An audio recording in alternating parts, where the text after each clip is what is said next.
ఈరోజు ఈ మందసం యొక్క మజిలీ అంటే ప్రయాణం. మందసం అసలు మోషేకు దేవుడు తయారు చేయమని చెప్పిన దగ్గర నుండి ఆ అరణ్యంలో ఇశ్రాయేలు ప్రజలు మందసాన్ని కలిగి ఉన్న దగ్గర నుంచి ఆ తర్వాత కాలాల్లో ఈ మందసం ఎక్కడెక్కడ తిరిగింది లేదా ఎక్కడెక్కడ ఉంచబడింది, ఈరోజు మందసం ఉందా, ఇప్పటికీ మనం మందసాన్ని చూడగలమా అనే ప్రశ్నలకి రాత్రి నేను సమాధానాలు ఇవ్వాలని కోరుతున్నాను. జాగ్రత్తగా వింటే చాలా విషయాలు మీకు అర్థమవుతాయి. లేఖనాల నుంచి కొన్ని ప్రాముఖ్య విషయాలు మీతో మాట్లాడిన తర్వాత కొన్ని హిస్టారికల్ ఫ్యాక్ట్స్ మీకు అందించాలని నేను కోరుతున్నాను. గ్రంథాలు తెరుద్దాం. యెహోషువ గ్రంథం 18వ అధ్యాయం మొదటి వచనాన్ని ఈరోజు ధ్యానాంశంగా మనం చదువుకుందాం. The book of Jashuva chapter 18 and verse 1. ఇశ్రాయేలీలు ఆ దేశమును స్వాధీనపరుచుకునిన తరువాత వారందరూ షిలోహునకు కూడా షిలోహునకు కూడి వచ్చి అక్కడ ప్రత్యక్షపు గుడారాన్ని వేసిరి. వీళ్ళందరూ ఎక్కడికి వచ్చారట? షిలోహునకు వచ్చి అక్కడ ప్రత్యక్ష గుడారం వేశారు అని లేఖనాలు సెలవిస్తున్నాయి. ప్రియులరా గమనించండి, మౌంట్ సీనాయి కొండ మీద దేవుడు చెప్పాడు, మోషే ఇదిగో ప్రత్యక్ష గుడారాన్ని ఇలా చేయాలి, వీటిలో ఈ వస్తువులు ఉంచాలి, అక్కడ ఇలాంటి కార్యములు, ఇలాంటి పనులు, విధులు నిర్వర్తించబడాలి, అది నా డ్వెల్లింగ్ ప్లేస్గా, ఈ అరణ్య యాత్రలో మీరు నడుస్తున్నప్పుడు నా డ్వెల్లింగ్ ప్లేస్గా, నేను నివసించే స్థలంగా ప్రత్యక్ష గుడారం ఉంటుంది. భక్తి శ్రద్ధలతో భయభక్తులతో ప్రత్యక్ష గుడారాన్ని నిర్మించిన తర్వాత దేవుడు చెప్పినట్టుగానే ఆ లోపల కొన్ని విధులు యాజకులు నిర్వర్తించాల్సిన వారై ఉన్నారు. అలాంటి సందర్భంలో ఈ ప్రత్యక్ష గుడారాన్ని ఒక ప్రాంతం నుండి మరొక ప్రాంతానికి, ఎందుకంటే అది అరణ్య యాత్ర కాబట్టి వారు ఒక ప్రాంతం నుండి ఒక ప్రాంతాన్ని మూవ్ అవుతున్నారు కాబట్టి, మూవ్ అయ్యే ప్రతిసారి కూడా అహరోను మరియు అతని కుమారులు దేవుని చేత యాజక ధర్మాన్ని చేయడానికి ఎన్నుకొనబడిన వారు. గత రాత్రి కూడా మనం విన్నాం, అహరోను చేతి కర్ర. God approved Aaron and his descendants to be the priests in the tabernacle. ప్రత్యక్ష గుడారంలో వారందరూ యాజక ధర్మాన్ని నిర్వర్తించడానికి ఏర్పాటు చేయబడ్డారు కాబట్టి వాళ్ళు ఏం చేయాలంటే, ప్రత్యక్ష గుడారం ఎక్కడైనా ఒక ప్రాంతం నుండి మరో ప్రాంతాన్ని మూవ్ చేయాలంటే వారు మొట్టమొదటిగా లోపలికి వచ్చి వీటి మీద వస్త్రాలు వేసిన తర్వాత, వీటిని కప్పిన తర్వాత ఆ కప్పబడిన మందసాన్ని కహాతీయులు మోసుకుంటూ వెళ్ళాలి. వెళ్ళిన తర్వాత మరలా ఎక్కడైతే వారు క్యాంపింగ్ చేస్తున్నారో అక్కడ ప్రత్యక్ష గుడారాన్ని ఫోల్డ్ చేసి మందసాన్ని పెట్టిన తర్వాత అప్పుడు ప్రజలందరూ కూడా తమ యొక్క గుడారాలు వేసుకుని తమ క్యాంపింగ్లు జరుగుతూ ఉండేవి. ఇలాంటి ప్రక్రియలో మందసం ఒక ప్రాంతం నుండి ఒక ప్రాంతానికి తీసుకెళ్తూ ఆఖరికి ఇశ్రాయేలీలు ఒక 40 సంవత్సరాలు అరణ్య యాత్ర చేసిన తర్వాత దేవుని మహాకృపను బట్టి వారికి వాగ్దానం చేయబడిన కనాను దేశములోనికి వారు ఏం చేశారు? ప్రవేశించారు. కనాను దేశము అని ఎందుకు పిలువబడిందంటే అక్కడ కనానీయులు నివసించేవారు కాబట్టి కనాను దేశంగా పిలువబడింది. కొంతమంది తెలియక కానా దేశం అనుకుంటారు చాలామంది. కానా వేరు, కనాను వేరు. అంటే అఫ్కోర్స్ కానా అనే ఆ ప్రాంతం ఒక చిన్న గ్రామం, గలిలీలో ఒక చిన్న గ్రామం కానా. వాస్తవానికి ఇది కనాను దేశం. సో కనాను దేశములోనికి ఇశ్రాయేలు ప్రజలు అడుగుపెట్టిన తర్వాత అప్పటికి ఇంకా అన్ని ప్రాంతాల్లో వారికి స్వాధీనం కాలేదు. ఎందుకంటే వారు అంతవరకు కూడా కొన్ని వందల సంవత్సరాలు పరాయి దేశంలో ఉండిపోయారు కాబట్టి వారిది అనబడిన ఆ దేశాన్ని శత్రువులందరూ కూడా, లేకపోతే మిగతా జనాంగాలన్నీ కూడా ఆక్యుపై చేసేసుకున్నారు. ఫర్ ఎగ్జాంపుల్, మీకు ఒక 7 గదుల బెడ్రూమ్, 7 గదుల ఇల్లు ఉందనుకోండి, మీరు ఎక్కడికో ఉద్యోగం కోసం ప్రాంతానికి వెళ్ళారు, ఆస్ట్రేలియా, అమెరికా వెళ్ళిపోయారు. వెళ్ళిన తర్వాత కొన్ని కారణాలు బట్టి మరలా మీరు ఇక్కడికి రాలేకపోయారు. ఈ లోపల ఇంటిని ఏం చేశారంటే ఖాళీగా ఉంటుంది కదా అని చెప్పి వీళ్ళు మెల్లగా ఆ ఇంట్లో నివసించడం ప్రారంభించారు. ఇల్లు మీదే కానీ మీరు దానిలో లేరు కాబట్టి ఆ ఇంటిని మరొకళ్ళు ఏం చేశారనమాట, ఆక్రమించుకుని దానిలో ఉన్నారు. కొంతకాలం తర్వాత మీరు వచ్చారు, ఇల్లు నాదే అంటే వాళ్ళు అన్నారు, మీది ఎలాగవుద్ది, చాలా కాలం నుండి మేమున్నాం కాబట్టి ఇల్లు మాదే అన్నారు.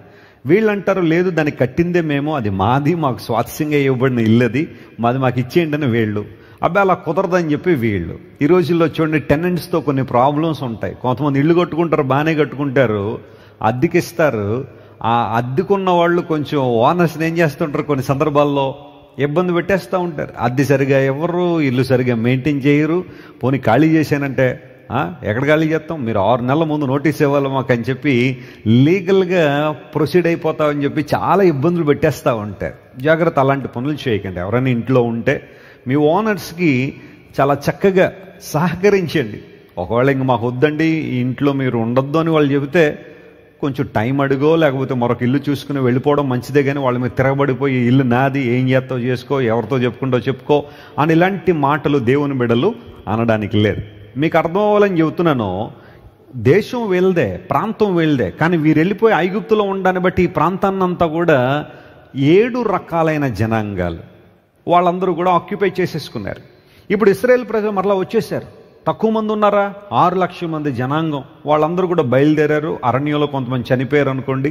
అయితే మరలా వారికి బిడ్డలు పుట్టడం ద్వారా ఆ సంఖ్య అలా మెయింటైన్ అయిపోతూ వచ్చింది. ఎట్టకేలకు చాలామంది, కొన్ని లక్షల మందే కనాను దేశంలోకి వచ్చేస్తున్నప్పుడు మరి వీళ్ళందరూ బాబు రండి బాబు అంటారా?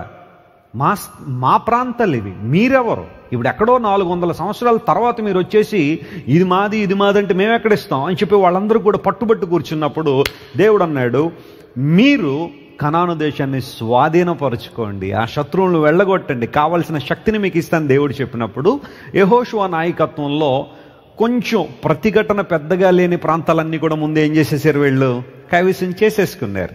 ఆ ప్రాంతాల కైవసం చేసుకుని వాటిలో నివసించడం ప్రారంభించారు.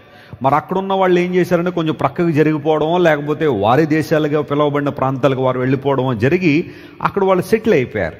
అయితే ఇప్పుడు ప్రత్యక్ష గుడారాన్ని ఎక్కడ వేయాలా, టాబర్నకల్ ఎక్కడుండాలి అని ఆలోచన చేసినప్పుడు వాస్తవానికి ఇశ్రాయేల్ దేశంలో గుండెకాయ లాంటి ప్రాంతం యెరూషలేము. అందరూ చెప్పండి, దాన్ని ఏమంటారు? యెరూషలేం. అసలు యెరూషలేము లేని ఇశ్రాయేల్ని మనం ఊహించలేం. That was the prime point. చరిత్ర మొదటి నుండి కూడా మనం చదువుతూ ఉంటే అక్కడే ఎన్నో గొప్ప కార్యాలు జరిగినట్టుగా బైబిల్లో మనం చూస్తాం. అందును బట్టి దేవుని ప్రజలు యెరూషలేములోనే ఆ మందసం పెట్టాలి లేదా ప్రత్యక్ష గుడారం వెయ్యాలనే ఆలోచన వీరికి ఉంది. కానీ అప్పటికి యెరూషలేము మీద యెబూసీయులు అనబడేవారు ఉన్నారు, జెబ్యూసైట్స్ అనేవారు నివసిస్తూ ఉన్నారు. ఇప్పుడు వారిని వెళ్ళగొడితేనే కానీ అక్కడ ఈ మందసాన్ని లేదా ప్రత్యక్ష గుడారాన్ని పెట్టడానికి అవకాశం లేదు. అందును బట్టి ఏం చేశారంటే వాళ్ళని వెళ్ళగొట్టడం ఇప్పుడు అంత ఈజీగా కనబడటం లేదు.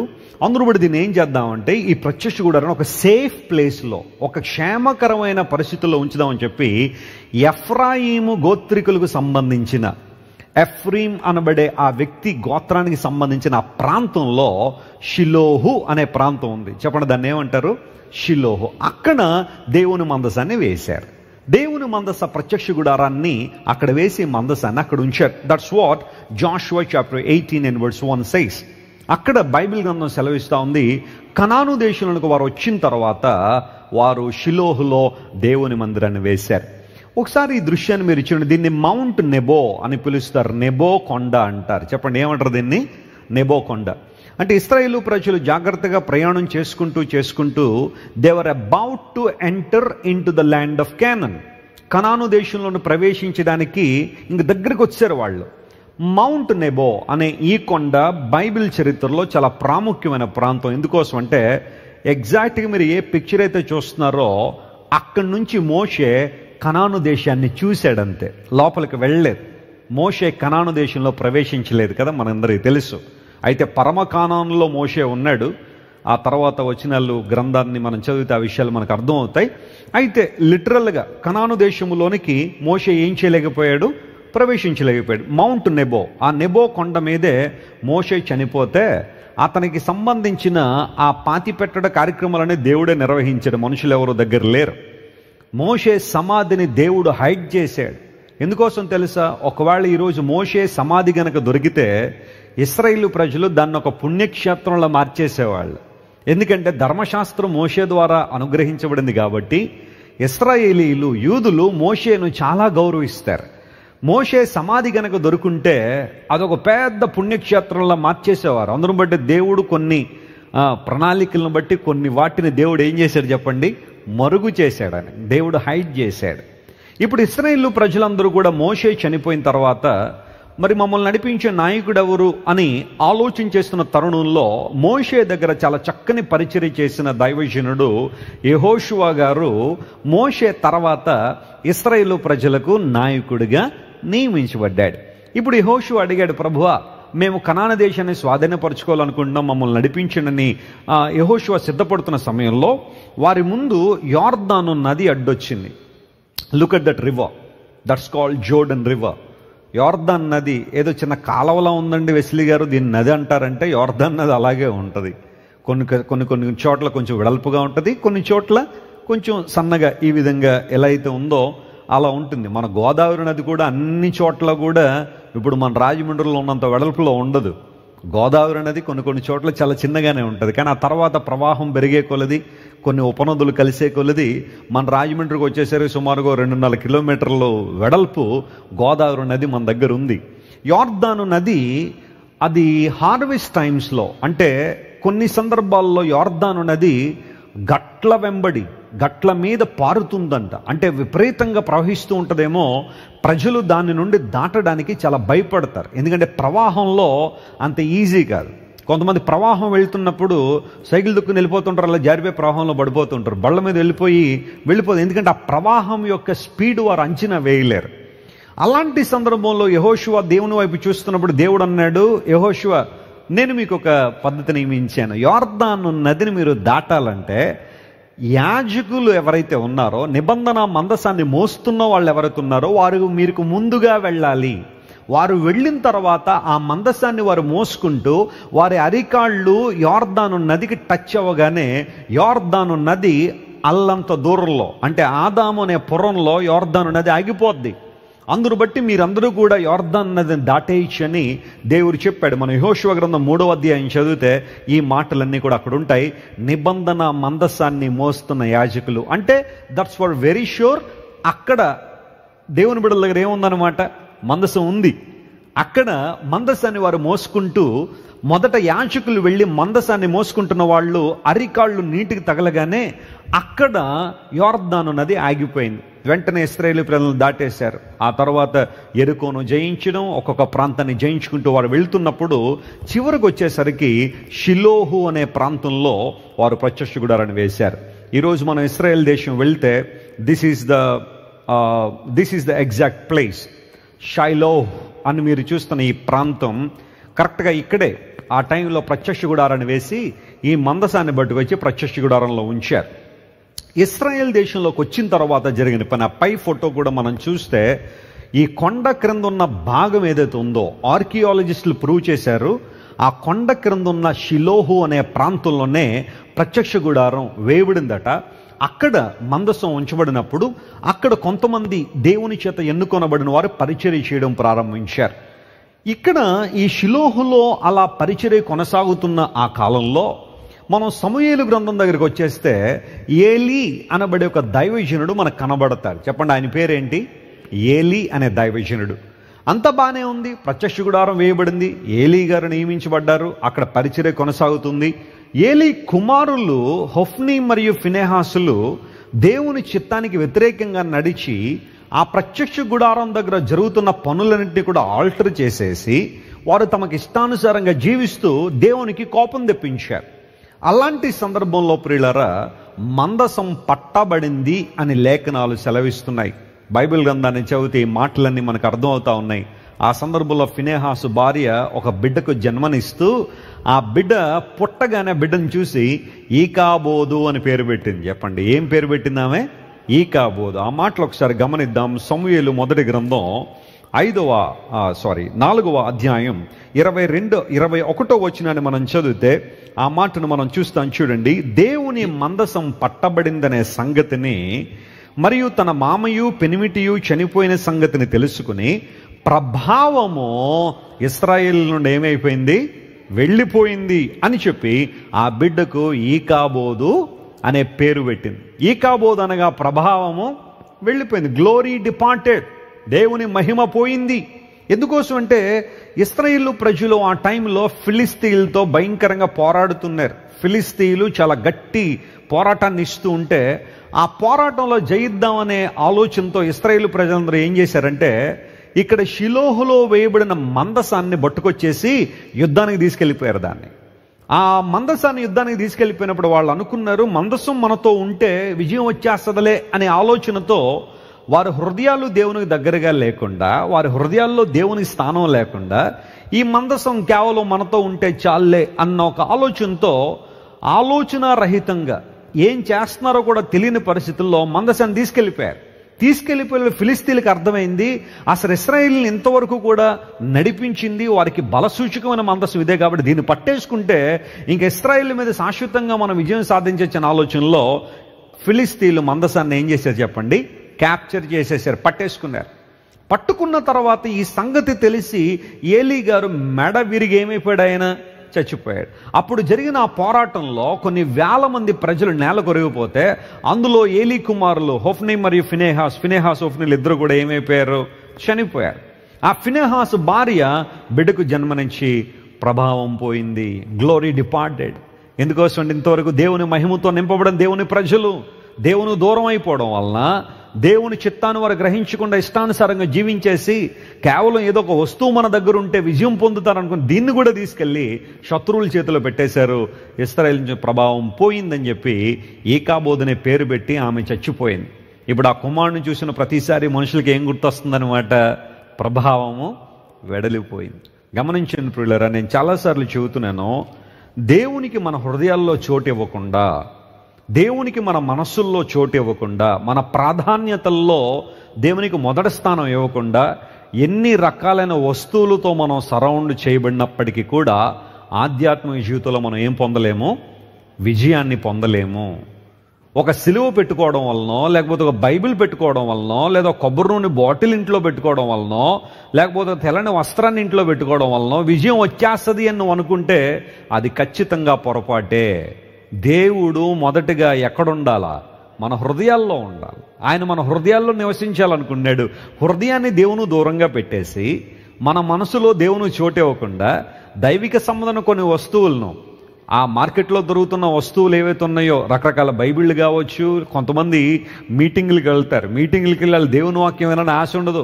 ఆ బుక్ స్టాల్ దగ్గర తిరుగుతూ ఉంగరాలు, దండలో, బిళ్ళలో ఇవన్నీ కొనేసుకుని ఇంటికి వెళ్ళిపోయి వాట్ ఏ బ్లెస్సింగ్ అని అనుకుంటారు చాలామంది. అవి కాదు నీకు నిజమైన ఆశీర్వాదాన్ని ఇచ్చేవి. ఒకవేళ నువ్వు మెడలో వేసుకునే సిలువ కావచ్చు, లేదా ఉంగరంలో పెట్టుకునే సిలువ కావచ్చు, మరొకటి నువ్వు యేసు ప్రభువుని వెంబడిస్తున్నావని లోకానికి తెలియడానికి ఒక సింబల్గా ఉపయోగపడద్దేమో కానీ దేవునికి తెలిసి నువ్వు నిజంగా దేవుని కలిగి ఉన్నావో లేదో అనేది. కేవలం వస్తువులు ధరించడం మాత్రమే నువ్వు క్రైస్తవుడు కాలేదో. ప్రభువుకి నీ హృదయంలో చోటిచ్చినప్పుడు, ఆయనకి నీ హృదయంలో చోటిచ్చినప్పుడే నిజమైన విజయాన్ని నువ్వు పొందుకుంటావు. వీళ్ళు ఏం చేశారంటే అనాలోచితంగా మందసాన్ని పట్టుకెళ్ళిపోయారు. యుద్ధంలోకి పట్టుకెళ్ళిపోతే ఫిలిస్తీన్లు దీన్ని పట్టుకుని వెళ్ళిపోయారు. ఇప్పుడు చూడండి, ఈ మందసం ఫిలిస్తీన్ల ప్రాంతాల్లో తిరుగుతూ ఉంది. ఫిలిస్తీన్లో లేదా ఫిలిస్తీయ దేశంలో 5 ప్రాముఖ్యమైన పట్టణాలు ఉన్నాయి. చెప్పండి, ఎన్ని పట్టణాలు ఉన్నాయి? 5 ప్రాముఖ్యమైన పట్టణాలు. ఫర్ ఎగ్జాంపుల్, ఇప్పుడు మన భారతదేశానికి ఎలాగైతే ఒక 29 రాష్ట్రాలుగా మన దేశం ఎలాగైతే ఉందో, అలాగే ఫిలిస్తీ ప్రాంతం కూడా 5 ప్రధాన భాగాలుగా విభజించబడింది.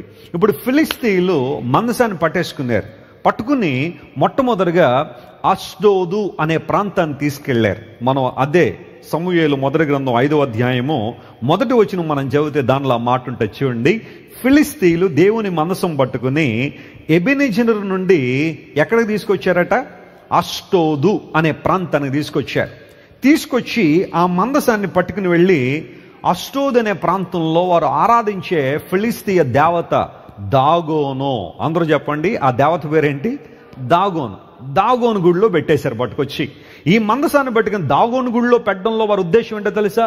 దాగోను చూడు, దేవుణ్ణి పట్టుకొచ్చి, ఇశ్రాయేలు దేవుణ్ణి పట్టుకొచ్చి నీ పాదాల దగ్గర పెట్టాం, నీ కాళ్ళ దగ్గర పెట్టేశాం, మేము సాధించింది అన్నట్టుగా దేవుని మందసాన్ని పట్టుకెళ్ళి అష్టోదు అనే ప్రాంతంలో దాగోను గుడిలో పెట్టేసి what a great thing we achieved అన్నట్టుగా అందరూ ఇంటికి వెళ్ళిపోయేసరికి తెల్లవారుజామున చూసేసరికి దాగోను దేవుని మందసం ఎదుట ఎలా పడిందట? బోర్లా పడిపోయిందట. మందసం ముందు నిలవలేకపోయింది దాగోను.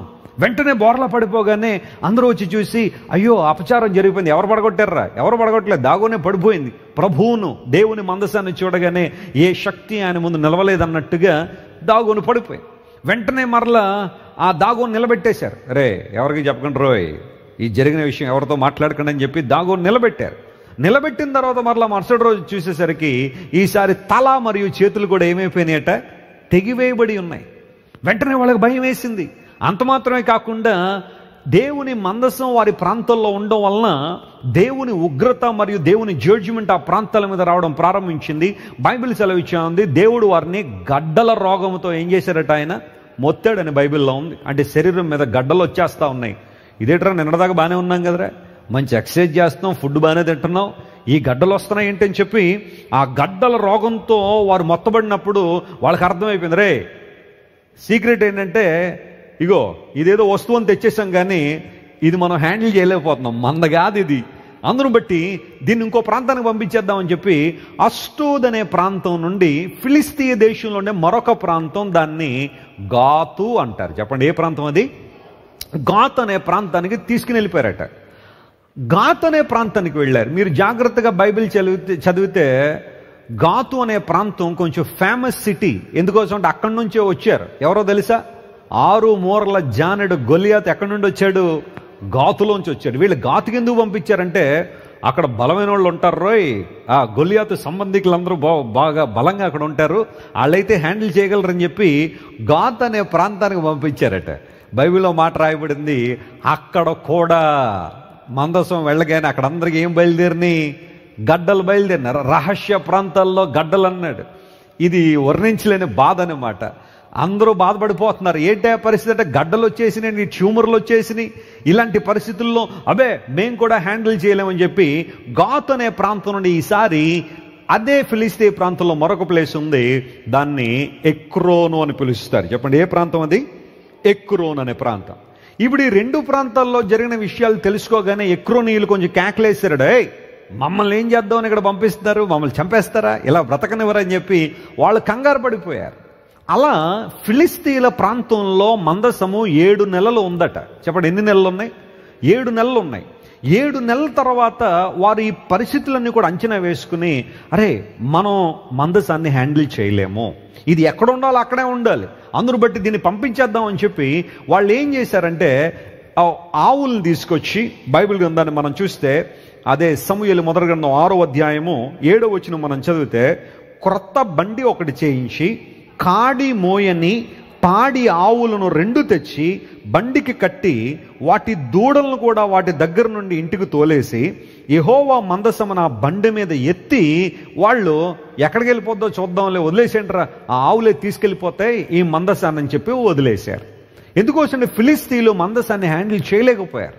ఆ సందర్భంలో ఒక బండి ఒకటి కట్టేసి ఆవులను తీసుకొచ్చి, ఎప్పుడు కూడా అవి కాడి మోయలేదట, వాటిని తీసుకొచ్చి ఈ మందసాన్ని దాని మీద పెట్టేసి వారు అనుకున్నట్టుగా లేదా వారి ప్రాంతాల్లో ఉన్న ఆచార సంబంధ వ్యవహారాలకు సంబంధించినట్టుగా కొన్ని రకాలైన వాటిని ఆ మందసం దగ్గరే పెట్టేసి ఈ బండిని వదిలేశారు. వదిలేసిన తర్వాత ఆవులు చక్కగా అరుచుకుంటూ పరిగెత్తుకుంటూ ఆ మందసాన్ని పట్టుకొచ్చేసి బెత్షెమెషు అనే ప్రాంతానికి తీసుకొచ్చాయి. ఆ మాట చూద్దాం. చూడండి 12వ వచనం, 1 Samuel chapter 6 and verse 12. ఆ ఆవులు రాజమార్గమున చక్కగా పోవచ్చు అరచుచు బెత్షెమెషు మార్గమున నడిచెను. ఫిలిస్తీన్ సర్దారులు వాటి వెంబడియే బెత్షెమెషు సరిహద్దు వరకు వెళ్ళారు. ఇది ఎక్కడ తీసుకెళ్ళిపోతాయి ఆవులు అని చెప్పి వదిలిపెట్టేస్తే, ఆ ఆవులు ఈ ప్రాంతాన్ని ఒకసారి చూడండి, దీన్ని బెత్షెమెష్ అని పిలుస్తారు. ఇశ్రాయేల్ దేశ సరిహద్దుల్లో ఉండే ఒక ప్రాంతం ఇది. ఫిలిస్తీన్లకు ఇశ్రాయేల్కు మధ్య ఉన్న సరిహద్దులో ఉన్న ప్రాంతం, దీన్ని బెత్షెమెష్ అని పిలుస్తారు. ఆర్కియాలజికల్గా ప్రూవ్ చేయబడిన ప్రాంతం ఇది. ఆవులు ఇక్కడికి వచ్చేసాయి. ఇక్కడికి వచ్చినప్పుడు అక్కడ యెహోషువ అనబడే ఒక ఆయన పొలం ఉందట. ఆ పొలంలోకి వచ్చి ఈ ఆవులు మందసాన్ని పట్టుకొచ్చి నిలబడ్డాయి. అవునా, ఎక్కడి నుండి వచ్చింది ఇది, ఏంటి సంగతి అని బెత్షెమెషు ఊరు వారు అందరూ కూడా చూడండి, కొన్ని విలేజెస్లో ఏదైనా ఒక వింత జరిగిందనుకోండి, ఊరంతా అక్కడే ఉంటారా? లేరా? ఉంటారు. పట్టణాల్లో పెద్దగా పట్టించుకోరు, కానీ పల్లెల్లో ఏ ఇంట్లో ఏది జరిగినా చెప్పండి అది ఓ పెద్ద మ్యాటరే. పల్లెల్లో ఒక్కొక్క కుటుంబం ఒక్కొక్క న్యూస్ పేపర్ అన్నమాట కదా. ఏది జరిగినా కానీ ఆ గ్రామంలో ఏ మూల ఏది జరిగినా అందరూ మాట్లాడేసుకోవడం, అందరూ కలిపి నిర్ణయాలు తీసుకోవడం జరుగుతూ ఉంది. ఎప్పుడైతే ఈ ఆవులు మందసాన్ని పట్టుకొచ్చి బేత్షెమెషు అనే ప్రాంతంలో యెహోషువ అనబడే ఆయన పొలంలో ఉన్నాయో గ్రామస్తులందరూ వచ్చేసారట. వచ్చిన తర్వాత బైబిల్ సెలవిస్తూ ఉంది, ఆ క్రింద వచ్చిన మనం చదివితే, బేత్షెమెషు యొక్క యెహోషువ పొలంలో ఆ మందసం ఉన్నప్పుడు వాళ్ళు గబగబా వచ్చేసి మందసాన్ని ఏం చేశారు, వాళ్ళు ఓపెన్ చేసేశారు. అంటే ఈ కరుణాపీఠం తెరిచేశారు. ఈ మందసాన్ని ఓపెన్ చేసి లోపల ఏమేమి ఉన్నాయని చెప్పి చూసేసేసరికి అక్కడ కూడా దేవుని ఉగ్రత వారి మీదకి దిగి వచ్చినప్పుడు బైబిల్ సెలవిస్తూ ఉంది, సుమారుగా 50,070 మంది ఆ ప్రాంతంలో వారు మృతి చెందినట్టుగా లేఖనాల్లో రాయబడింది. That was a big village కదా. 50,000 మంది ఉన్నారంటే చాలా పెద్ద పెద్ద విలేజే. అక్కడున్న వాళ్ళందరూ కూడా ఆ భయంకరమైన పరిస్థితిని తట్టుకోలేకపోయారు. ఎందుకోసం అంటే ఈ కరుణా పీఠాన్ని వారు తెరిచేశారు, మందసాన్ని తెరిచేసేశారు.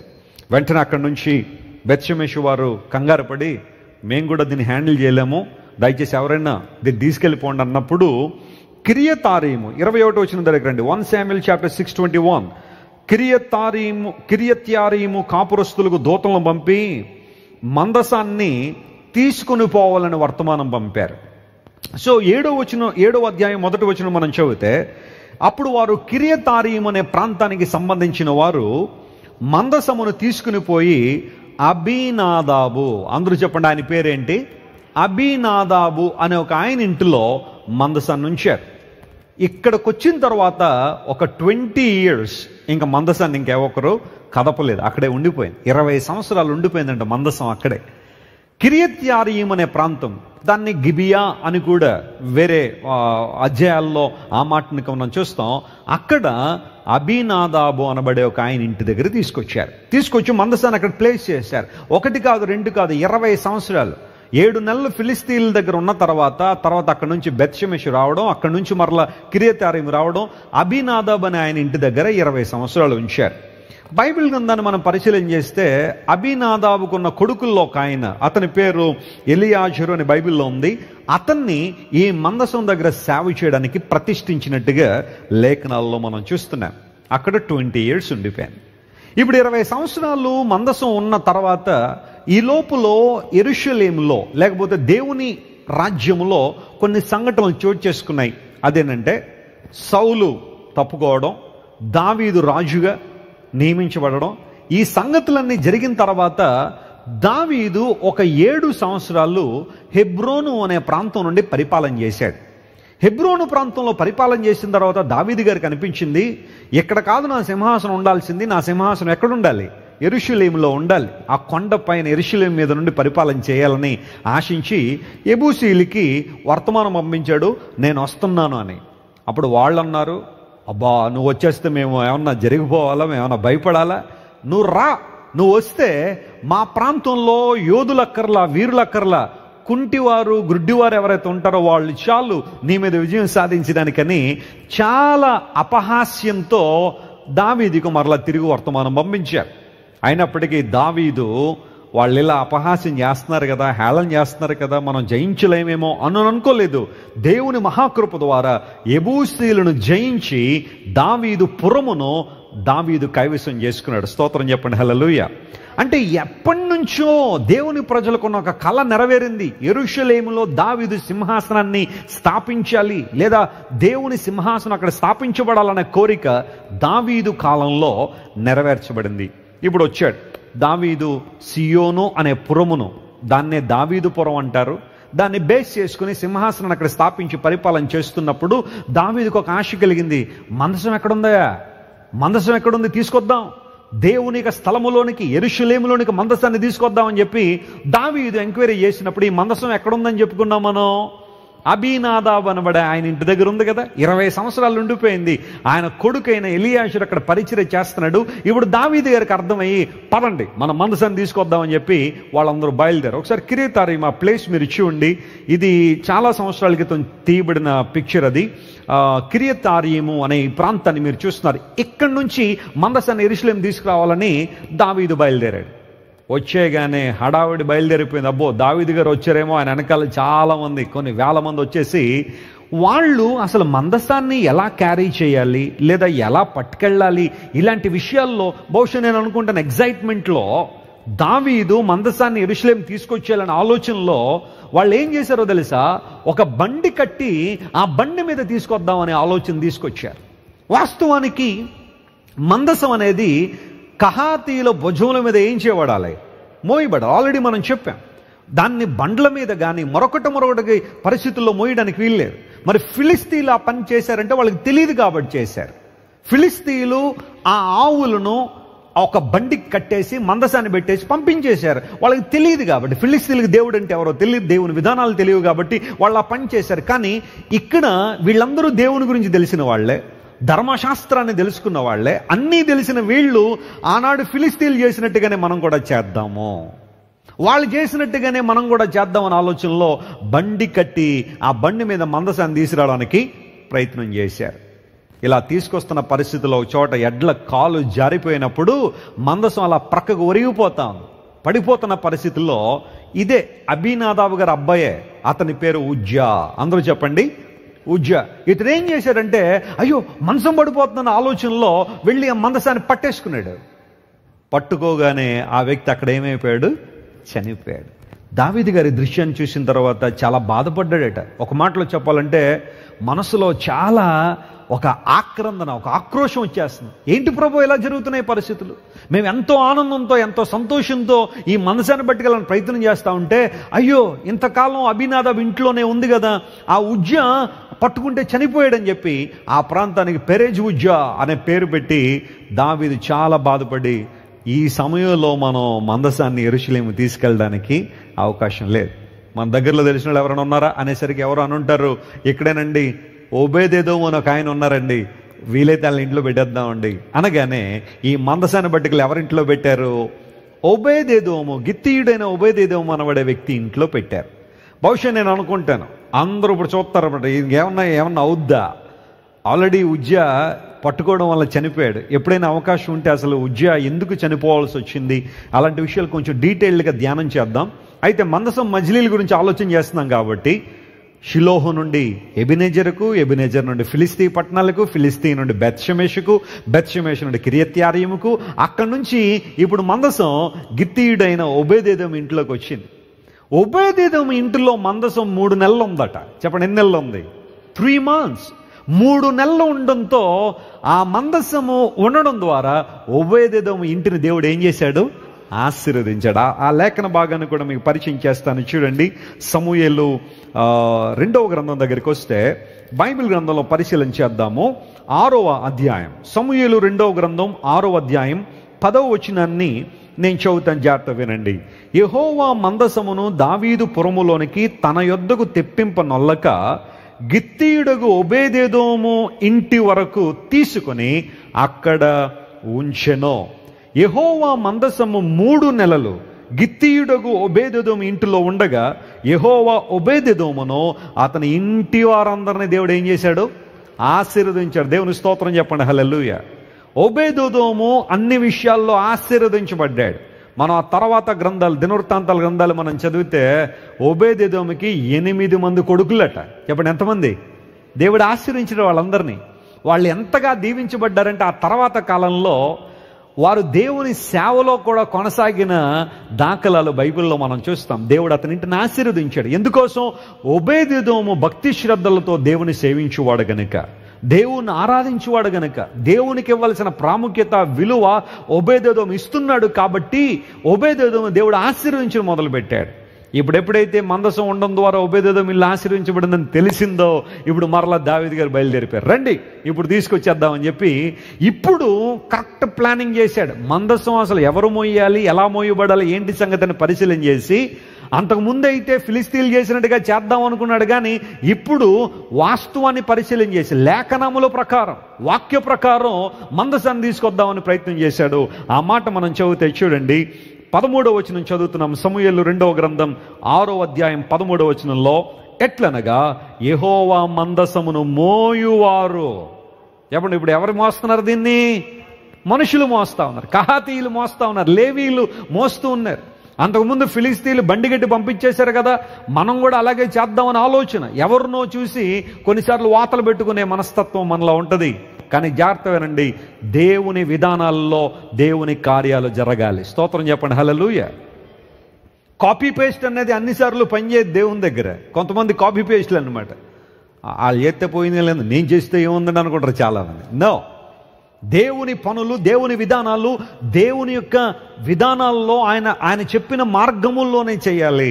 ఇప్పుడు దావీదు లేవీలు నియమించి మీరు మోయండి అనగానే వాళ్ళందరూ కూడా ఆ మందసాన్ని మోసుకుంటూ ఎక్కడ తీసుకొచ్చారనమాట?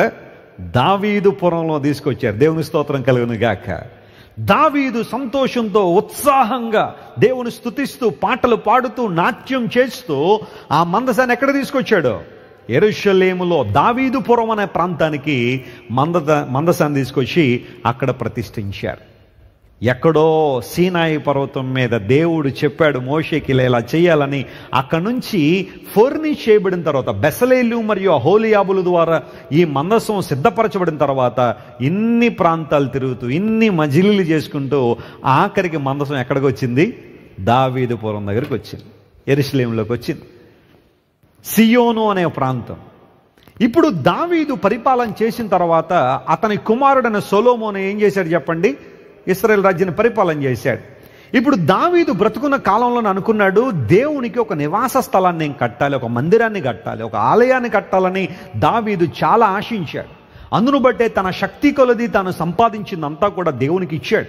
ప్రజలందరినీ కూడా ప్రేరేపించాడు, మీరు ఎంతవరకు చేయగలరో మీరు కూడా చేయండి, మనందరం కలిసి యెరూషలేములో ఒక బ్రహ్మాండమైన ఆలయాన్ని దేవుని కోసం కడదామని దావీదు చాలా ఆశించాడు. కానీ దేవుడు అన్నాడు, దావీదు అది నీ ద్వారా జరగదులే, నీ కుమారుడు అది చేస్తాడులే. అదేంటి ప్రభువా? కష్టపడింది నేనా? ప్రయాసపడింది నేనా? ఫండ్ రీచ్ చేసింది నేనా? ఇవన్నీ చేసింది నేనైతే నా కుమారుడికి ఆ ఘనత రావాలా అని దావీదు భీష్మించుకుని కూర్చోలేదు, లేకపోతే కంగారు పడలేదు. Lord, let your will be done, నీ చిత్తమే జరుగునుగా. ఆ తర్వాత కాలంలో సొలొమోను గారు మందిరం కట్టారు. మనం ఆ ప్రకటన గ్రంథంలో కూడా చాలా సందర్భాల్లో ఈ మందిరాన్ని గురించి ఆలోచన చేశాం. ప్రత్యక్ష గుడారము ఏ ఫార్మేట్లో అయితే ఉండేదో ఎగ్జాక్ట్గా అలాంటి ఫార్మేట్లోనే దేవుని మందిరము సొలొమోను దేవాలయం కట్టబడింది. ఆ దిశ అవన్నీ కూడా అలాంటి విధానాల్లోనే కట్టబడింది. Very magnificent temple of God. ఇంకా ప్రపంచంలో నేను అనుకుంటాను సొలొమోను మందిరం ఆనాటి టైంలో కట్టబడిన పదార్థాలు కానీ అవన్నీ కూడా లెక్కేస్తానట ఈ రోజుల్లో 2.5 లక్షల కోట్లు కావాలట. 2.5 లక్షల కోట్ల రూపాయలు అంటే చిన్న విషయం కాదు. అంత విలువగలిగినగా మందిరాన్ని కట్టిన తర్వాత ఇప్పుడు రాజుల గ్రంథం మొదటి గ్రంథం దగ్గరికి రండి. రాజుల మొదటి గ్రంథంలో పరిశుద్ధ లేఖనాలు మనం గమనిస్తే 8వ అధ్యాయము 9వ వచనం మనం చదువుతున్నాం. రాజుల మొదటి గ్రంథం 8వ అధ్యాయం 9వ వచనంలో అక్కడ సొలొమోను దేవుని ఆలయంలో మందసాన్ని ఉంచినట్టుగా లేఖనాలు మనం చూస్తున్నాం. చూడండి, ఇశ్రాయేలీలు ఐగుప్తు దేశంలో వచ్చినప్పుడు యెహోవా వారితో నిబంధన చేయగా మోషే తన హోరేబు నందు ఆ పలకలను మందసములో ఉంచెను. ఇప్పుడు ఆ పై వచనాన్ని మనం చదివితే 8వ అధ్యాయం 1వ వచనం చదివితే సియోను అని దావీదుపురంలోంచి యెహోవా నిబంధన మందసమును పైకి తీసుకుని వచ్చుటకు యెరూషలేములో ఉండు రాజు అయిన సొలొమోను ఇశ్రాయేలు పెద్దలను గోత్ర ప్రధానులను వాళ్ళందరినీ కూడా పంపించాడని బైబిల్లో. అంటే 1 Kings chapter 8 మనకి సెలవిస్తున్న మాట ఏంటంటే సొలొమోను మహారాజు రాజ్యానికి వచ్చిన తర్వాత దేవుని మందిరం కట్టబడిన తర్వాత ఇప్పుడు ఈ మందసాన్ని పట్టుకొచ్చి ఎక్కడ పెట్టాడనమాట?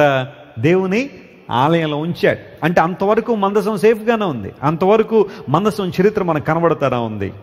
సొలొమోను ఆ రోజున దేవుని ఆరాధిస్తూ దేవుని స్తుతిస్తూ ఘనపరుస్తూ బలమైన ఆరాధన ప్రార్థన చేసిన తర్వాత అక్కడి నుంచి సొలొమోను పరిపాలన కొనసాగుతుంది.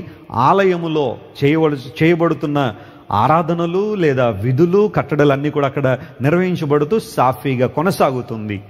ఇప్పుడు ఇక్కడ తర్వాత అంటే సొలొమోను కాలంలో మందసం పట్టుకొచ్చి దేవుని మందిరంలో పెట్టబడిన తర్వాత నుండి ఇక మందసం గురించి పెద్దగా మనకు బైబిల్ గ్రంథంలో కనబడదు అనే విషయాన్ని గుర్తించాలి. ఎప్పటి వరకు అంటే బైబిల్ గ్రంథంలో సొలొమోను తర్వాత చాలా కాలానికి యోషియా అనే ఒక రాజు వచ్చాడు. అతని పేరు చెప్పండి, యోషియా అనే రాజు వచ్చాడు.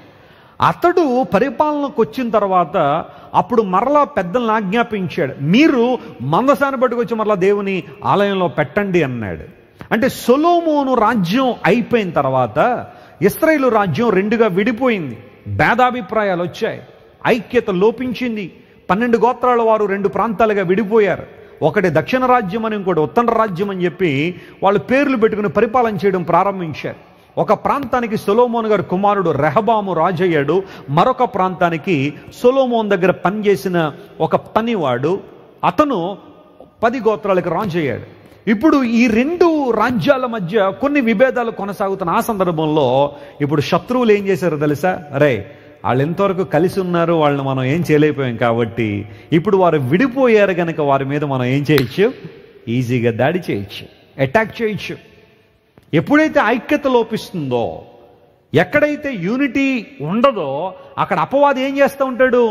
దాడి చేస్తుంటాడు. కుటుంబ పరిస్థితిని మీరు చూడండి, కుటుంబంలో ఐక్యత లేకపోతే అపవాది ఏం చేస్తూ ఉంటాడు? దాడి చేస్తాడు. సంఘాల్లో ఐక్యత లేనప్పుడు ఈరోజున అనేక మంది సంఘాలు మనం పరిశీలన చేస్తే ఐక్యత లేవు. దెబ్బలాటలు, గొడవలు, పోలీస్ స్టేషన్లు, మీడియాలోనికి రావడం, కేకలేసుకోవడం, అరుచుకోవడం, మైకులతో కొట్టుకోవడం, ఇలాంటివన్నీ జరుగుతుంటే అది అపహాస్యం కాదా? అనేక మంది వేలు పెట్టి చూపించట్లేదా? ఆలోచించేయండి. ఐక్యత లేని చోట అపవాది చెలరేగిపోతాడు. ఇదే జరిగింది. సొలొమోను వరకు రాజ్యం బాగానే ఉంది, అంతా చక్కగా పరిపాలన అంతా జరిగింది. ఆ తర్వాత రాజ్యం 2గా విడిపోవడంతో ఇప్పుడు చుట్టుపక్కల ఉన్న శత్రువులు అడ్వాంటేజ్ తీసుకోవడం ప్రారంభించారు. Listen to me dear friend, నువ్వు ఎప్పుడైతే దేవునితో సహవాసం కలిగి ఉంటావో, కుటుంబంలో ఐక్యత కలిగి ఉంటావో, దేవుని కార్యాలను నువ్వు చూస్తావు, అలా కాని పక్షంలో అపవాది అడ్వాంటేజ్ తీసుకుంటాడు, చెలరేగిపోతూ ఉంటాడు కుటుంబాల్లో. నీ బిడ్డల ద్వారానో, నీ భార్య ద్వారానో, భర్త ద్వారానో, అందరూ బాగుంటే బంధువుల ద్వారానో ఏదో రకమైన అనైక్యత, అనిశ్చితి కుటుంబంలోకి రావడం ద్వారా అపవాది చెలరేగిపోతున్నాడు. ఆ సందర్భంలో ఆ తర్వాత కాలం అంతా కూడా మందసాన్ని గురించిన ప్రస్తావన పెద్దగా మనం బైబిల్లో చూడం. కానీ యోషియా కాలం దగ్గరికి వచ్చేసరికి మరలా మందసం యొక్క వివరాలు కనబడతాయి. చూడండి, దినవృత్తాంతాలు 2వ గ్రంథం 35వ అధ్యాయం దగ్గరికి రండి. అందరూ కూడా, నేను ముగిస్తున్నాను, జాగ్రత్తగా గమనించాలి. 2 Chronicles chapter 35 and verse 1 మొదటి వచనం మనం చదివితే అక్కడ ఈ మాట రాయబడింది. మరియు యోషియా యెరూషలేమునందు యెహోవాకు పస్కా పండుగ ఆచరించెను. మొదటి నెల 14వ దినమున జనులు పస్కా పశువుని ఏం చేశారు? వధించారు. ఆ తర్వాత 3వ వచనం మనం చదివితే, ఇశ్రాయేలుకు అందరికీ బోధ చేయువారును యెహోవాకు ప్రతిష్ఠితులైన లేవీలకు యోషియా ఇలాగ ఆజ్ఞ ఇచ్చాడు. ఏమిచ్చాడంటే, పరిశుద్ధమైన మందసమును మీరిక భుజముల మీద మోయక సొలొమోను కట్టించిన మందిరములో దాన్ని ఏం చేయండి అంటే, సొలొమోను కాలంలో అతడు మందిరాన్ని కట్టించిన తర్వాత దావీదు పురంలోంచి సొలొమోను కట్టిన దేవాలయానికి మందసం వచ్చేసింది. కానీ ఆ తర్వాత జరిగిన సంఘటనలు, చరిత్రలో ఈ మందసం ఎక్కడ లేదనమాట, దేవుని మందిరంలో లేదు. అందును బట్టి యోషియా పరిపాలనకు వచ్చిన తర్వాత అన్నాడు, మీరు మందసాన్ని మరలా తీసుకురండి. దాన్ని అక్కడ ఇక్కడ ఉంచారు, భుజముల మీద మోస్తా ఉన్నారు, మీరు తీసుకొచ్చి సొలొమోను మందిరంలో పెట్టండి అని యోషియా ఆజ్ఞాపించాడు. ఏం జరుగుండొచ్చు, ఏమైందని ఆలోచన చేస్తే జాగ్రత్తగా గమనించండి ప్రియులారా. ఆ ముందు కాలంలో చాలామంది రాజులు, అంటే యోషియాకు ముందు కొంతమంది రాజులు దుష్ట పరిపాలన, రాజులు దేవుణ్ణి ఆరాధించాల్సిన వారు, దేవుని స్తుతించాల్సిన వారు, అయ్యో ఈ ప్రివిలేజ్ మాకు దేవుని ద్వారా ఇవ్వబడిందే, ఆయనకు మహిమకరంగా ఉండాల్సిన వారు చాలామంది దారి తప్పి భయంకరమైన కార్యాలు చేయడం ప్రారంభించారు. ఆ ముందు అధ్యాయాలు మనం చదివితే మనష్షే అనే రాజు కానీ, ఆ తర్వాత ఆమోను అనే రాజు కానీ, ఇలాంటి వాళ్ళందరూ దుష్ట పరిపాలనలో కొంతమంది లేవీయులు ఏం చేశారంటే, అరే ఈ మందసం మందిరంలో ఉంటే వీళ్ళు దాన్ని కూడా ఏదో చేసేలాగా ఉన్నారని చెప్పి దాన్ని తీసుకొచ్చేశారు, బయటికి తీసుకొచ్చేశారు. సొలొమోను ఎంతో ఆశతో అంత మందిరాన్ని కట్టి దేవుని మందసాన్ని లోపల పెడితే, ఆ తర్వాత వచ్చిన దుష్ట రాజుల యొక్క ప్రభావాన్ని బట్టి కొంతమంది దైవభక్తి కలిగిన లేవీయులు దాన్ని మందిరం నుంచి బయటికి తీసుకొచ్చేశారు. తీసుకొచ్చి ఆయా ప్రాంతాల్లో దాన్ని ఉంచినప్పుడు యోషియా రాజ్యానికి వచ్చిన తర్వాత, నా రాజ్యం సక్రమంగా నడవాలి అంటే, దేవునికి మహిమకరంగా నేను ఉండాలంటే మందసం ఎక్కడ ఉండాలో అక్కడ ఉండాలి. స్తోత్రం చెప్పండి, హల్లెలూయా. దాన్ని తీసుకొచ్చి మరలా మందిరంలో పెట్టండి, మందిరంలో ఉంచండి. Rededicate the ark of the covenant in the Solomon's temple అని యోషియా అక్కడ పెట్టాడు. ఇంకా చాలా విషయాలు ఉన్నాయి చెప్పడానికి.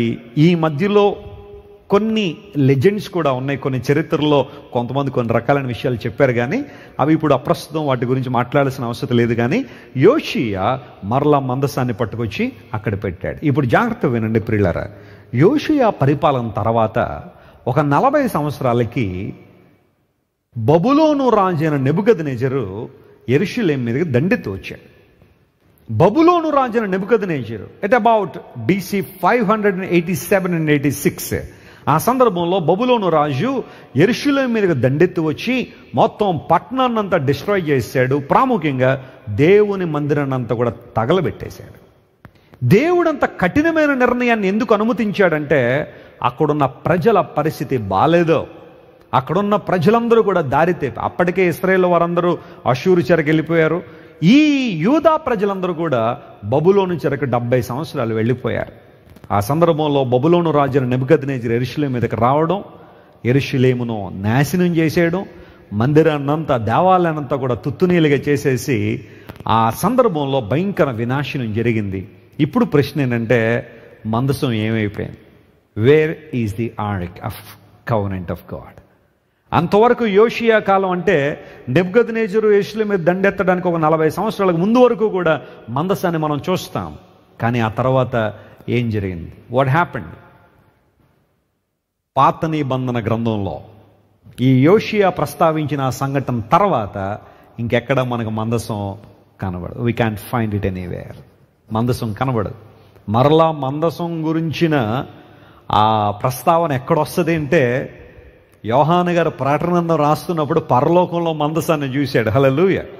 మనం రెవల్యూషన్ చాప్టర్ 11 and verse 19 చదివితే యోహాను గారు చూస్తేనట మందసం ఎక్కడుందన్నాడు? పరలోకంలో ఉందన్నాడు. పరలోకంలో ఉంది. కొంతమంది బైబిల్ పండితుల అభిప్రాయం దేవుడే మందసాన్ని డిసపియర్ చేసి దాన్ని పరలోక రాజ్యంలో ఉంచాడు లేదా తన దగ్గర ఉంచాడు అని కొంతమంది బైబిల్ పండితులకు అభిప్రాయం. ఎందుకంటే యోహాను సువార్త 11:19లో మరలా మందసం అక్కడ కనబడుద్ది, ఈ లోపల ఇంకెక్కడ మనకు కనబడదు. అయితే మరికొంతమంది ఏమంటారంటే అది పరలోక రాజ్యంలో యోహాను గారు చూసింది లిటరల్గా మోషే గారు చేసిన మందసం కాకపోవచ్చు, కానీ పరలోకపు నమూనాను బట్టి ఇక్కడ ప్రత్యక్ష గుడారం చేయబడింది కాబట్టి ఆ మందసం ఈ మందసం వేరై ఉండొచ్చని కొంతమంది అభిప్రాయం. ఏదేమైనప్పటికీ కూడా మందసం అనేది యోషియా కాలం తర్వాత ఇంక మరలా ఏం చేయలేదు, కనబడలే. ఏమైపోయింది, ఎక్కడికి వెళ్ళిపోయి ఉంటుంది అని ఆలోచనలు చేస్తే నేను కొన్ని హిస్టారికల్ ఫ్యాక్ట్స్ మీకు తెలియజేస్తాను, జాగ్రత్తగా గమనించండి. మందసం ఎక్కడికి వెళ్ళి ఉంటుంది అంటే బైబిల్ పండితులు దీని మీద అప్పటి నుంచి ఇప్పటిదాకా కూడా చాలా రీసెర్చ్ కొనసాగుతూనే ఉంది, డిబేట్లు జరుగుతూనే ఉన్నాయి. ఆర్క్ ఆఫ్ ది కవెనెంట్ ఎక్కడికి వెళ్ళిపోయింది ఏంటి అనేది చాలామంది ఆలోచన.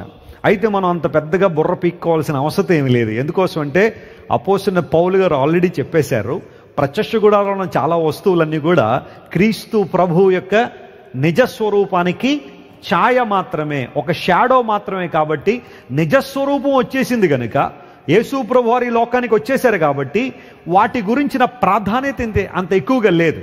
అయితే అవి యేసు ప్రభువులో ఉన్న లక్షణాలను తెలియజేస్తున్నాయి కాబట్టి వాటి గురించి మనం ధ్యానం చేస్తున్నాం, స్టడీ చేస్తున్నాం. కానీ ఇప్పుడు ఆ మందసాలను పట్టుకొచ్చి మందిరాల్లో పెట్టాలనో లేకపోతే వాటి దగ్గర ఏవో కార్యక్రమాలు చేయాలనే దేవుని ఉద్దేశం కాదు. ఇదంతా కూడా యేసు ప్రభు యొక్క నిజస్వరూపానికి షాడోగా కనబడుతుంది. కాబట్టి వస్తు ప్రాధాన్యత ఇప్పుడు లేదు, కానీ ప్రాధాన్యత అంతా మన ప్రభువుకే. స్తోత్రం చెప్పండి. హల్లెలూయా. అయ్యో మందసం ఎక్కడికి వెళ్ళిపోయిందండి, కనబడదండి. ఇప్పుడు మనం కనబడదాన్ని మనం బాధపడాల్సిన అవసరం లేదు. ఎందుకోసం అంటే ఆ మందసానికి నిజస్వరూపం ఎవరిలో చూసాం? మనం యేసు ప్రభువులో చూసాం. ఆయన చేసిన గొప్ప త్యాగము, సిలువలో ఆయన మరణము, ఆయన జీవితం అంతా కూడా వాస్తవికతలోకి ఉంది. కాబట్టి రియాలిటీ వచ్చిన తర్వాత ఇక నీడతో పని లేదనే విషయాన్ని మనం గుర్తించాలి. అయితే చరిత్రను మనం గమనిస్తే మందసం ఏమై ఉంటుంది అని ఆలోచన చేస్తే మక్కబీయుల చరిత్ర అని 2 గ్రంథాలు ఉంటాయి. మక్కబీయులు చరిత్ర నేను ఆల్రెడీ ప్రకటన గ్రంథం చెప్పేటప్పుడు మక్కబీయుల గురించి మాట్లాడాను. మాథితస్ అనబడే ఒక యాజకుని కొడుకులు 5 ఉంటారు.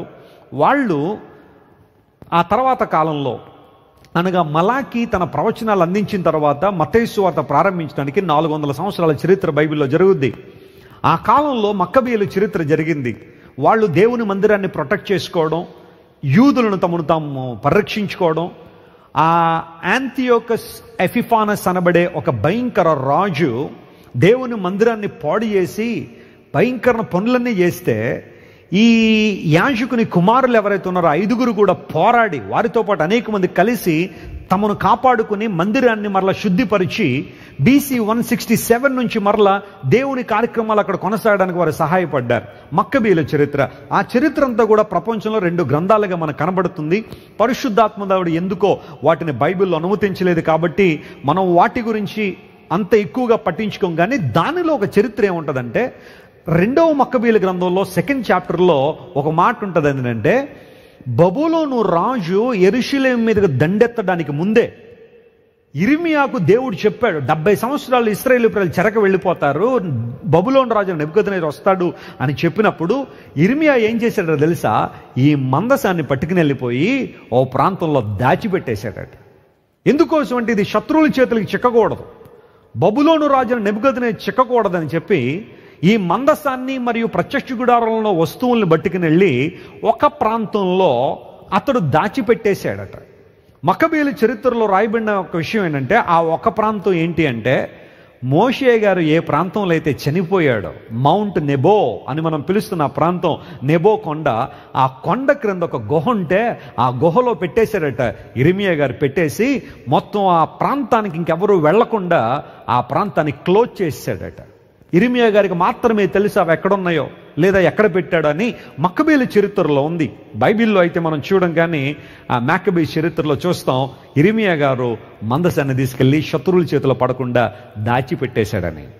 వాళ్ళు ఏమి నమ్ముతారంటే, ఇన్ గాడ్స్ టైం దేవుడు ఒకవేళ మరలా వాటిని బయట తీసుకురావాలి అంటే ఆయనకు ఒక సమయం ఉంది. దాని సమయంలో మరలా అవి బయట పడచ్చు లేదా బయటికి రావచ్చు అని యూదుల్లో చాలామంది ఇప్పటికీ నమ్ముతూ ఉన్నారు. ఆనాడు యెరూషలేము కొల్లగొట్టబడుతున్నప్పుడు, నెబుకద్నెజరు వచ్చి దండెత్తుతున్నప్పుడు ఇర్మియా గారు చేసిన పని మందసాన్ని పట్టుకెళ్ళి ఆ పర్వతం కింద దాచిపెట్టేశాడా. ఇది శత్రువుల చేతిలో పడకూడదు అనే ఆలోచనలో. బహుశా అది ఒక కారణమై ఉండొచ్చు. యూదుల్లో కొంతమంది రబ్బీలు అనబడేవారు ఉన్నారు ఇప్పటికీ కూడా. వాళ్ళు ఏం చేస్తుంటారంటే, పాత నిబంధన లేఖనాల మీద ఎక్స్టెన్సివ్ రీసెర్చ్ చేయడం మాత్రమే కాకుండా వాళ్ళు ప్రీచ్ చేస్తుంటారు. ఆ రబ్బీస్లో ఒక 2 రబ్బీలు అనగా యూదుల యొక్క బోధకులు, వాళ్ళ పేర్లు కూడా చెబుతాను చూడండి. వారి పేరు షోల్మో గోరెన్ అండ్ యెహూదా గెట్స్ అనబడే 2 రబ్బీలు ఏం చెబుతారంటే, ఈ మందసం నెబో పర్వతం కింద కాదు, ఈ రోజున ఏ పర్వతం మీద అయితే యేసు ప్రభువు వారు చనిపోయారో ఆ పర్వతం క్రిందే, అంటే కల్వరి కొండ క్రిందే ఈ మందసాన్ని బహుశా పెట్టుండొచ్చు అని కొంతమంది యూదుల రబ్బీలు అభిప్రాయపడుతున్నారు. యేసుక్రీస్తు ప్రభు ఏ కొండ మీద అయితే చనిపోయారో, కల్వరి కొండ మీద మనుషుల కోసం ప్రాణం అర్పించారో, ఈ మందసం ప్రభు అని యేసుక్రీస్తు వారికి సాదృశ్యంగా ఉంది కాబట్టి బహుశా ఆయన చనిపోయిన కొండ క్రిందే మందసం పెట్టుండబడచ్చు అని కొంతమంది యూదుల రబ్బీలు తమ అభిప్రాయాన్ని తెలియజేసి, ఇవన్నీ అభిప్రాయాలే, వాస్తవంగా ఇప్పటికీ మందసం ఇక్కడ ఉంది లేదా ఇలాంటి పరిస్థితులు ఉందని ఎవరు చూడలేకపోయారు.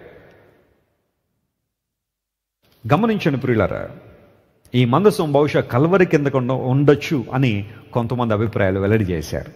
ఆ తర్వాత కొంతమంది సైంటిస్టులు లేక ఆర్కియాలజిస్టులు కొంతమంది ప్రయత్నం చేస్తున్నారు. రాన్ వైట్ అని మీరు చూస్తున్న ఆర్కియాలజిస్టు, ఆ తర్వాత టామ్ క్రాట్సర్ అనబడే మరొక వ్యక్తి, వీళ్ళిద్దరూ కూడా మందసం గురించి వేట మొదలుపెట్టారు. ఎక్కడ దొరుకుద్దా అని.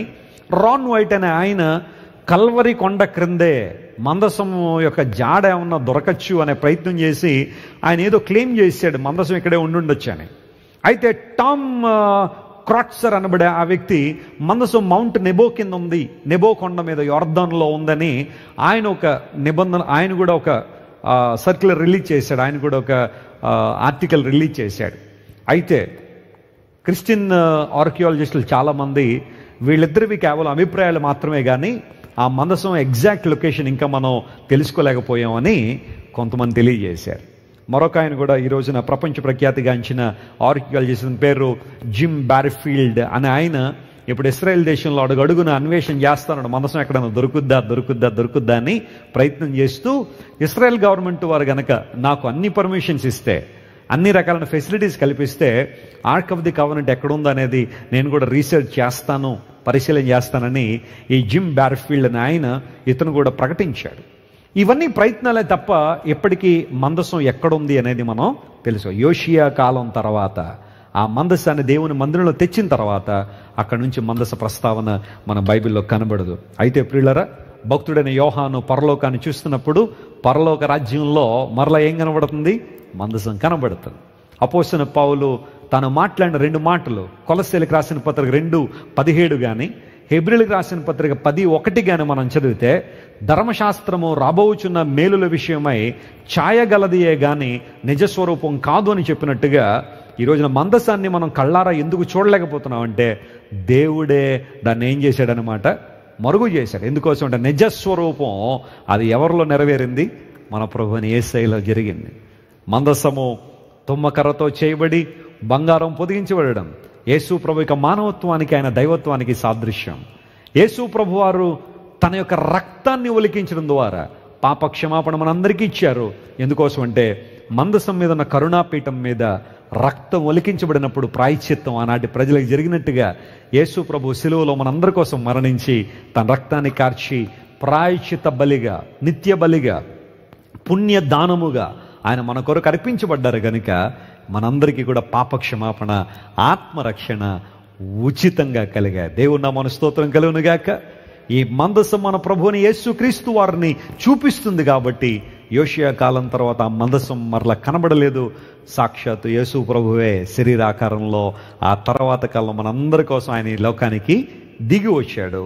ఒకప్పుడు ఛాయగా ఉన్నది యేసు ప్రభులో నిజస్వరూపాన్ని మనం చూడగలిగాం. ప్రభువునందు ప్రియులారా, ఈ రాత్రి కాల్సిన ఇంతవరకు కూడా మందసం యొక్క ప్రాముఖ్యమైన విషయాలు ఎక్కడెక్కడ ప్రయాణాలు చేసుకుంటూ ఆ ప్లేసులు మారుకుంటూ వచ్చిందో అవన్నీ మనం ఆలోచన చేశాం. ఈ విషయాలన్నీ కూడా మనసులో పెట్టుకుని యేసు ప్రభు శిలువలో మన కోసం చేసిన గొప్ప త్యాగాన్ని కీర్తిస్తూ, ఆయన ఆరాధిస్తూ మనం ముందుకు సాగిపోదాం.